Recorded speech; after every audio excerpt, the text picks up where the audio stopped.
الإعلامي الرياضي كابتن أمير، شنو موضوع الباجات وشنو السبب تأخر اتحاد كرة القدم عدم إعطاء الباجات للإعلاميين والصحفيين ومن هذا القبيل؟ ليش تأخروا لحد الآن ما منطين للعالم؟ يعني تعرف تأخير الباجات، يعني العراق أو الشباب المسؤولين عن التنظيم نعم في هذه الأمور حديثين العهد أو ما عندهم الخبرة الكافية في عمليات التنظيم وأداة مثل هكذا مواضيع. نعم. تعرف ما شاء الله احنا بالعراق عندنا كم هائل من الإعلاميين، بيهم إعلامي حقيقي يعمل ضمن مؤسسة حقيقية. نعم.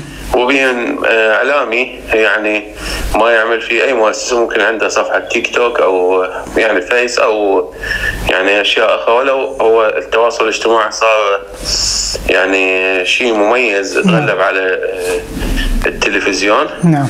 لكن هذا هو واقع الحال اللي احنا نعيشه بالعراق. يعني ممكن انه يعني ما فهمتك، شنو ما عندهم خبرة بهذا الجانب؟ اخي الموضوع واضح، هو انت تجيب واحد ما عنده خبرة بهذا الموضوع، شلون تريده ينجح؟ ما عنده تجربة سابقة، هو كان مجرد ينظم باجات الدوري العراقي. نعم. واعتقد كانوا ياخذون من كل مصور $50 والصحفي ما اعرف ايش قد. وبالتالي يعطوك كاوت او بعدين تطور صارت بطاقة على مهاجر. نعم. فلذلك يشوف الموضوع طبيعي. هاي بطولة خلينا نقول على المستوى الإقليمي صعبة، فلذلك انت حتى يعني من خلال وجهة نظرك اللي افهم اكو اخطاء جسيمة. لا، هي ما نقولها اخطاء جسيمه، هي كثير من الاخطاء الولد الاعلام الموجودين حاليا بالبصره شخصوها، لكن احنا تكتمنا وما تكلمنا بها اصلا. يعني واحد من الاخطاء الرابط اللي سجلوا به، قالوا تعالوا يا بسجلوا انتم الاعلاميين الصحفيين المصورين الى اخره، تعالوا سجلوا به. اكو يعني الحقول اللي تمليها بها نقص. يفترض كان المفروض ان انت تسجل ايميل على مود يراسلوك عبر الايميل يقول لك يا تمت الموافقه او رفضت بطاقتك، رفضت او تحتاج نقص بمعاملتك بالاوراق. مو صحيح؟ نعم. هذا هو اصلا يعني التصميم هو اصلا في خطا بالموضوع. فلذلك هم دائما هسه حيقولون هذا الاعلام بالاتحاد الخليجي مسؤول عليها او ما اعرف شو. لا، هو العراق اللي الاولويه، لان هو المنظم. يعني هو المنظم صح. اكو لجنه اعلاميه خليجيه، بس الاعلام الخليجي ما يعرف فلان ولا فعلا. فلان ولا يعرف اي واحد. ومجرد هو قباله اسماء وقباله فهذا هو اللي جاي يصير. الولد الشباب انا ما احب احكي على اي اعلامي، لكن تنقسم الخبره، مو عيب واحد تنقص الخبره. اوكي، شكرا. شكرا لك. اكيد انت خليت النقاط على الحروف، اكيد هي هذا الموضوع راد له خبره. انا اتذكر الاخ الاعلامي يحيى ابو الزوراء قال هجان لعبه الزوراء وما اعرف يا نادي يوم من الايام قبل 4 ايام طلعنا الباجات ما يقارب 150 باج طلعناه، وقال يعني امر طبيعي. يقول لحد الان ما مطلعين باجات للعالم.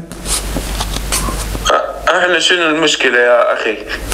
احنا مشكلتنا انه حتى الباجات اللي صدروها ما بيها سكيورتي عالي. ليش؟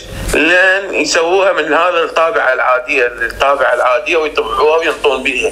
يفترض هم حتى اذا كان كم هائل من الاعلاميين يوزعون الاعلاميين على عدد المباريات. يعني واقعي يعطيك فاين اي دي زين يعطيك اياها قبل يوم المباراه او بيوم المباراه، كارت صغير تمام مخصص لهذه المباراه. انت ما لك حق تروح الغير مباراه بنفس هذا. صح. فيوزعون الاعلاميين يوزعون المصورين على العموم.